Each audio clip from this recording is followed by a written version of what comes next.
You ever have that one neighbor who just can't mind their own business?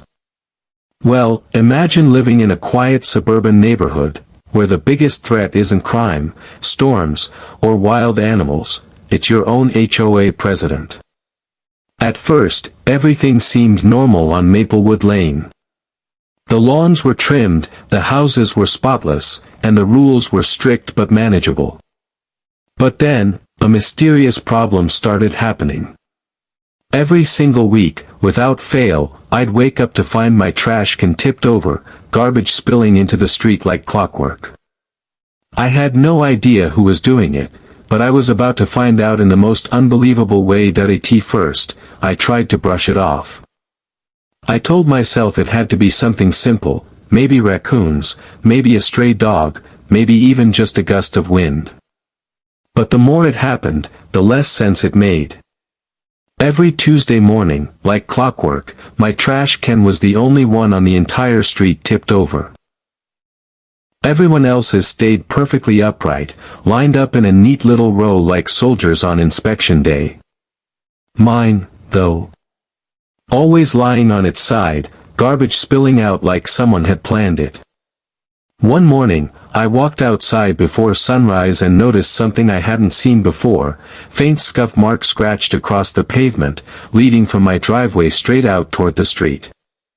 That's when I knew it wasn't random. This wasn't nature, and it wasn't an accident. Someone was doing this. I started asking around, casually bringing it up during conversations with my neighbors. Most of them just shook their heads and said they hadn't seen anything unusual. But then, one of them, Mrs. Clark from across the street, hesitated for just a second before leaning closer and whispering, "I probably shouldn't say this, but Karen's been talking about you." Karen. Our HOA president. Apparently, she'd been complaining at the last meeting that my ugly trash can was ruining the neighborhood's aesthetic. The thing is, my trash can looked exactly like everyone else's. Same color, same model, same size. That's when it hit me, this wasn't about a trash can at all. Something else was going on here, and I had a feeling Karen was at the center of it. After Mrs. Clark's warning, I couldn't shake the feeling that Karen was behind this. But I needed proof.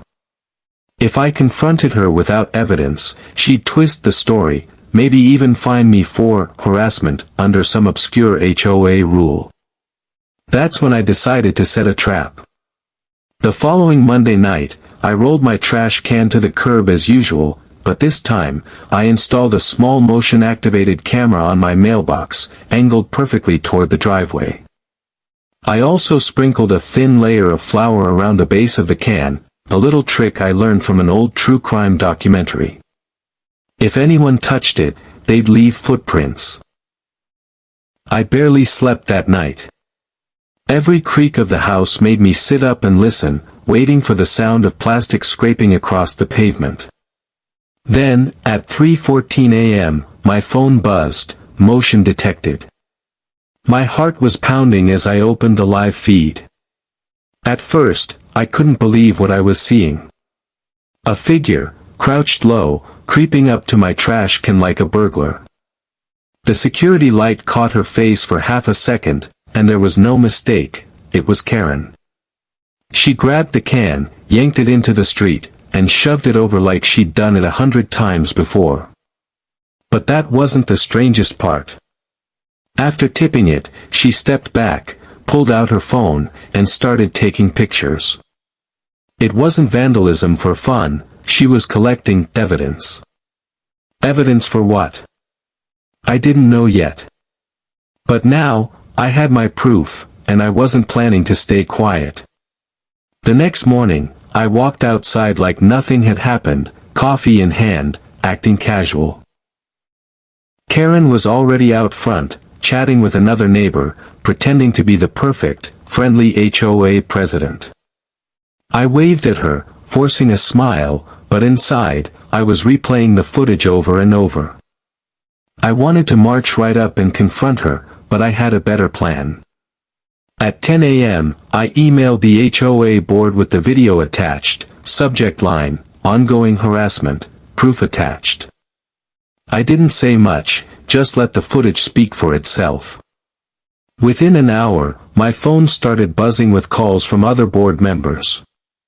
Apparently, no one had any idea Karen was doing this. By noon, Karen was at my door. She didn't knock, she pounded. When I opened it, her face was bright red, eyes wide, hands shaking. "You had no right to film me," she snapped. "This is a violation of HOA policy." I calmly held up my phone and pressed play. The clip showed her sneaking across my driveway in the middle of the night, tipping my trash can like a guilty raccoon. The color drained from her face. I was documenting violations, she stammered. "Your trash can was out too early." "Really?" I said, raising an eyebrow. "Because it looks like you created the violation." She froze, completely cornered. The silence hung heavy between us until she finally stormed off without another word. But I knew this wasn't over. Karen wasn't the type to back down, and the HOA politics were about to get a lot uglier that I thought catching Karen on camera would be the end of it.